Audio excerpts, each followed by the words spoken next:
अस्सलाम वालेकुम जी। मैं हूँ हर्बलिस्ट मोहम्मद इसाक फ़र्रुख। अभी क्लिनिक पर ही अपने बैठा हूँ तो एक पेशेंट जो बहुत ज़्यादा रिक्वेस्ट कर रहे थे जी कि मेरे वालिद साहब हैं तो उनको रात के टाइम पर कड़ाल बहुत ज़्यादा पड़ते हैं, तो इतने ज़्यादा कड़ाल पड़ते हैं कि वो बाज़ का चीखे मारते हैं, उनके कड़ाल बहुत पड़ते हैं, तो आप हमें उसके लिए मेडिसिन दें। तो मैंने उन्हें कहा जी कि इसके लिए मेडिसिन की कोई ज़रूरत नहीं है कि मैं अपने पास से दूँ, मैं आपको बता देता हूँ, अल्लाह ताला करम फरमाएगा इंशाअल्लाह ताला अज़ीज़। तो मैंने जो उनको बताया मैं आपको भी बता देता हूँ कि इसके लिए कोई मेडिकेशन की इतनी ज़्यादा ज़रूरत नहीं होती है कि जो कड़ाल पड़ते हैं तो उसके लिए मैं 3 चीज़ें सिंपल सी आपको बताता हूँ, आप लेकर उनको इस्तेमाल करना शुरू कर दें इंशाअल्लाह ताला अज़ीज़। उनके जो कड़ाल हैं कड़ाल उनके जो हैं वो इंशाअल्लाह ताला अज़ीज़ ख़त्म हो जाएंगे। सिंपल चीज़ें क्या है कि जब कड़ाल पड़ते क्यों हैं, बुजुर्गों के अंदर मोस्टली तौर पर इसलिए कड़ाल पड़ रहे होते हैं कि उनके अंदर मैग्नीशियम की बहुत ज़्यादा कमी हो रही होती है।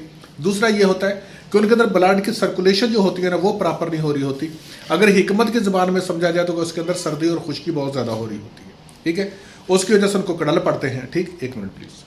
तो वो कड़ाल पड़ते हैं तो आप उसके लिए क्या करेंगे, मैं बहुत ईजी हैं और इसके अंदर कोई अब नशा नहीं होता, ये ना समझ लेना का पता नहीं भांग के बीज 50 ग्राम भांग के बीज ले लें, ठीक है, इसके अंदर कोई नशा नहीं होता।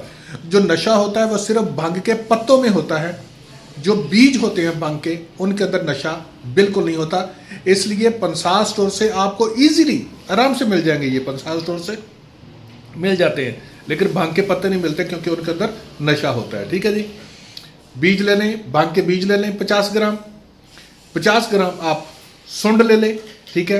अब सुंड क्या करेगी, आपके खून को पतला करती है, ब्लड की सर्कुलेशन को प्रॉपर करती है, और दूसरा ये होता है कि जो एक हरारत इसके अंदर होती है गर्मी को भी बरकरार रहती है। और आम लोग जो होते हैं वो सुंड का सालन बनाकर भी खाते हैं और वैसे भी अदरक खाते हैं दर्दों के लिए, ठीक है।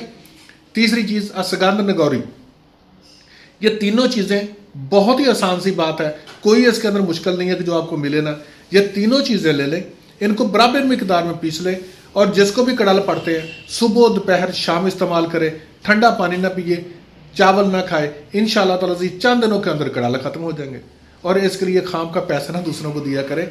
वो मुझे कह रहे थे जी हम फीस भेजते हैं, हम ये करते हैं, रिक्वेस्ट है, कुछ नहीं ऐसा। बुजुर्ग हैं, हम भी बुजुर्ग हो गए, ख्याल रखेंगे, दूसरे लोगों भी बुजुर्ग हैं, हमारे माँ बाप हैं, तो आप रिलैक्स होकर ये इस्तेमाल करें इंशाअल्लाह ताला अज़ीज़। इसके साथ जो कड़ाल पड़ते हैं वो इंशाअल्लाह ताला अज़ीज़ ठीक हो जाएंगे। Thank you so much. अल्लाह हाफ़िज़।